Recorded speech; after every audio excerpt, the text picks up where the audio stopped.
Welcome to episode 11 of Roll With It, a series where I do my best to take a randomly rolled up mishmash D&D character and make them powerful enough to take on a monster decided by the dice. Today we're using the 5e rule set and rolling with these iridescent metal dice. I love the way these dice shine when the light hits them and they feel nice and heavy in my hand. Now let's get started. First let's roll up our character's race, and a 4 gets us an exotic lineage. Rolling on that table gets us a 20, which is a custom lineage. Now let's roll up our class. An 11 makes this a sorcerer.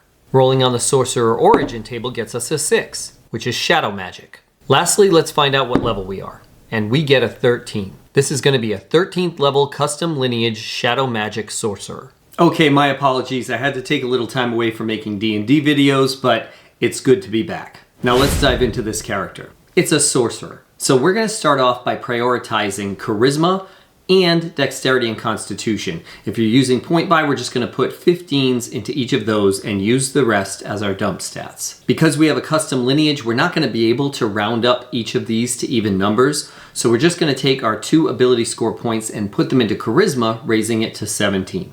This build is going to get 1 bonus feat for being a custom lineage, along with 3 ASIs. For our bonus feat, we're going to take Warcaster.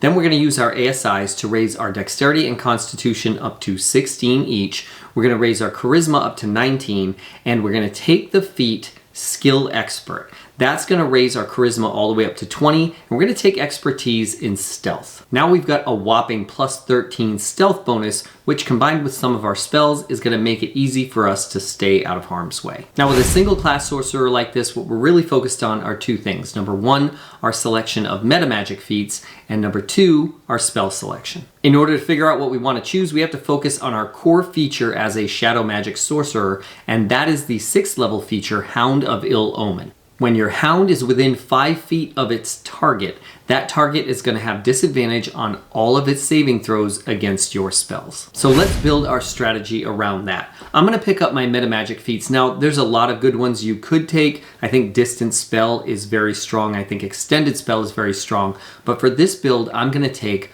Heightened Spell, Subtle Spell, and Twinned Spell. Now let's talk about our spell selection. There's a few bread and butter spells we're gonna grab, like Mage Armor and Shield and Counter Spell. I also want to grab Greater Invisibility to enhance my stealth ability, and we'll be able to cast spells while we're invisible like that. But we want to really focus on those debilitating spells that I described earlier. So I'm going to pick up the 2nd level spell, Blindness and Deafness, the 6th level spell, Flesh to Stone, and the 7th level spell, Power Word Pain.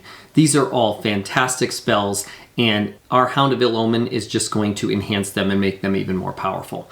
But the core strategy I'm going to use is I'm going to pick up the spells Hold Person and Hold Monster. I'm also going to pick up Silvery Barbs, because that way, even if they make their saving throw, I can just make them re-roll it. Now, before we roll up our opponent, just a quick reminder, if you're one of the people that wants to see this full battle play out, or if you want to see the full level 1 through 20 build guide for this character, all you have to do is pop on over to my Patreon and join the Hero tier. For only $7 a month, you're going to get access to all my Roll With It Battlegrounds videos, as well as all of the 3-page level 1 through 20 build guides I make for these characters. You're also going to get access to the build guides I make for some of the powerful characters I use in my skits. You're going to get access to my Discord, and you're going to be able to get on a waiting list to get a seat at the table at one of the games I run for my fans. All right, now let's see what we're up against. Rolling on our CR6 table, we get a Chasme. At first glance, this looks like a fairly even match for us, with an AC of 15 and 84 hit points.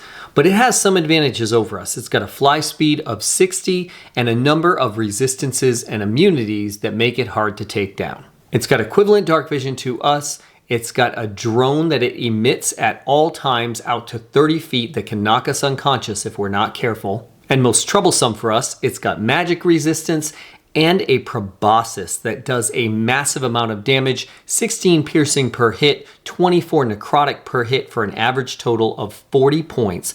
But more importantly, that 24 points of necrotic reduces our maximum hit points. Okay, this is actually not a good draw for us, because it's got 2 things about it that make it difficult for us to use our strategy. Number 1, it can fly, which means our Hound of Ill Omen can't get to it unless we take it down and bring it down to the ground.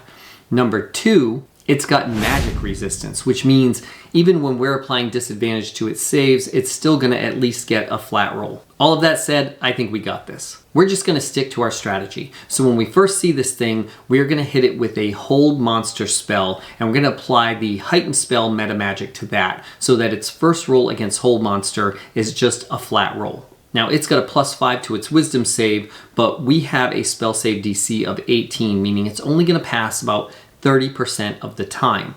And if it does pass, silvery barbs. As soon as hold monster lands, this thing's in trouble because now it's paralyzed, which means it's going to fall out of the sky to the ground. We're going to use our bonus action to summon our Hound of Ill Omen. On the Hound's turn, it's going to get over there and get right on top of them. And now every round, this thing's going to have to try to break free from our spell. Meanwhile, our Hound is going to be attacking it at advantage and doing critical hits. We're going to be attacking it at advantage. And if we want to get up within 5 feet, we can be doing critical hits as well. And we can just keep using silvery barbs if it ever passes its saving throw. Honestly, I don't think this thing stands a chance. I'm calling this another W for us. Now drop in the comments and let me know if you agree.